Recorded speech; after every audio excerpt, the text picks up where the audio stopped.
Modern Economy with Tim Harford.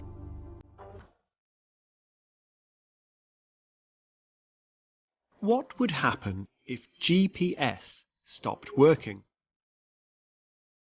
For a start, we'd all have to engage our brains and pay attention to the world around us when getting from A to B. Perhaps this would be no bad thing. We'd be less likely to drive into rivers or over cliffs through misplaced trust in our navigation devices. Pick your own favourite story about the kind of idiocy only GPS can enable. Mine is the Swedish couple who misspelled the Italian island of Capri and turned up hundreds of kilometres away in Carpi, asking where the sea was.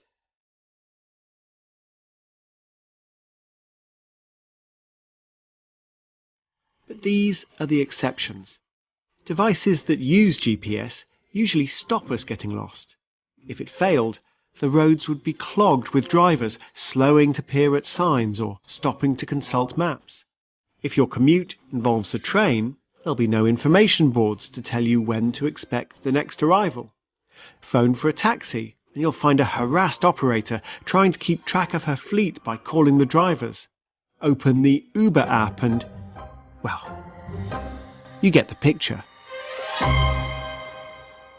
With no GPS, emergency services start struggling. Operators can't locate callers from their phone signal or identify the nearest ambulance or police car. There are snarl-ups at ports. Container cranes need GPS to unload ships. Factories stand idle when their inputs don't arrive just in time. Farming, construction, fishing, surveying.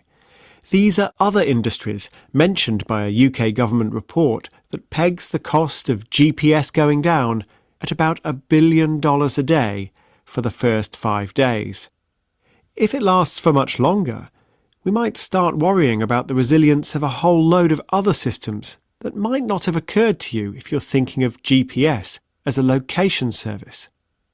It is that, but it's also a time service.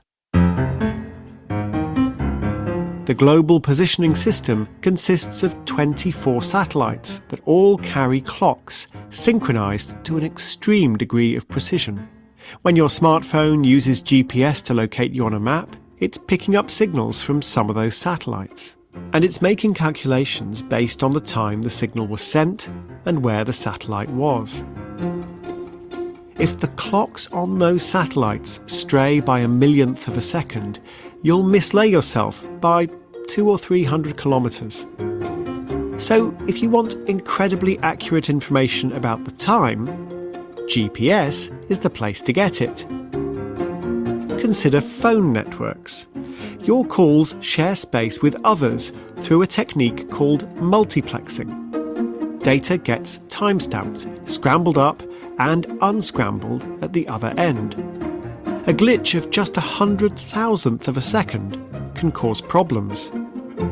Bank payments, stock markets, power grids, cloud computing all depend on different locations agreeing on the time. If GPS were to fail, how well and how widely and for how long would backup systems keep these various shows on the road? The not very reassuring answer is that nobody really seems to know. No wonder GPS is sometimes called the invisible utility. Trying to put a dollar value on it has become almost impossible. As the author Greg Milner puts it, you may as well ask, how much is oxygen worth to the human respiratory system? It's a remarkable story for an invention that first won support in the US military because it could help with bombing people, and even they were far from sure they needed it. One typical response, I know where I am. Why do I need a damn satellite to tell me where I am?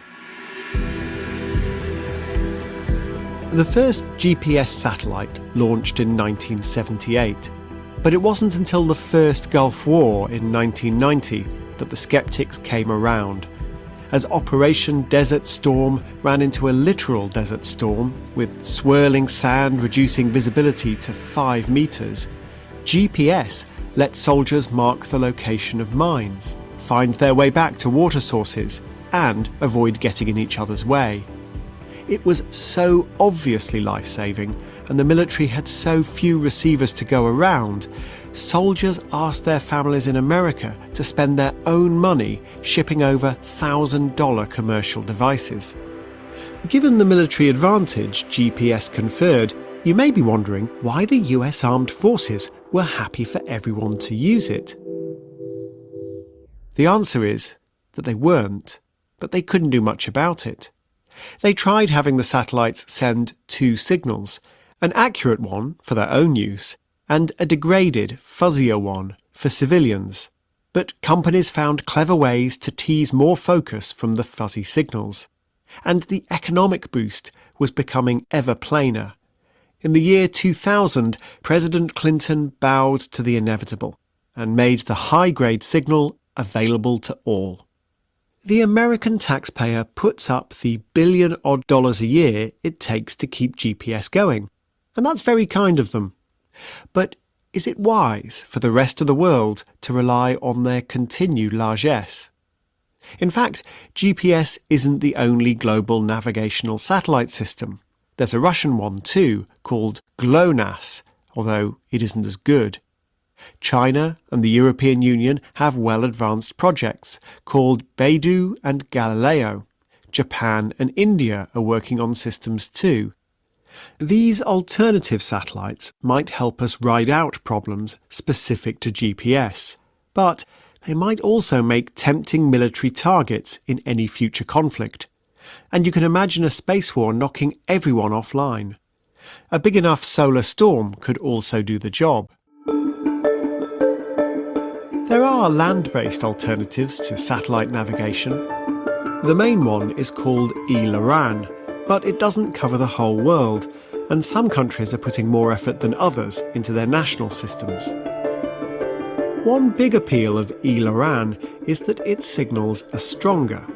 By the time GPS signals have made their 20,000 kilometre journey to Earth, they're extremely weak, which makes them easy to jam or to spoof, if you know what you're doing.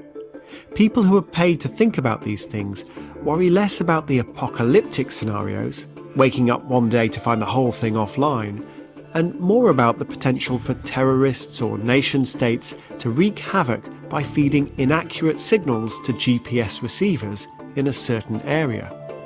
Engineering professor Todd Humphreys has shown that spoofing can down drones and divert super yachts. He worries that attackers could feasibly fry electricity grids, cripple mobile networks, or crash stock markets. The truth is that it's hard to be sure how much damage spoofing GPS signals might do. But just ask those Swedish tourists in Karpi. Knowing that you're lost is one thing. Being wrongly convinced that you know where you are is another problem altogether.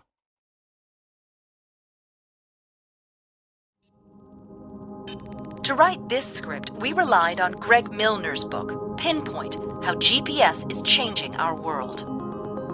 For a full list of our sources, please see bbcworldservice.com/50things.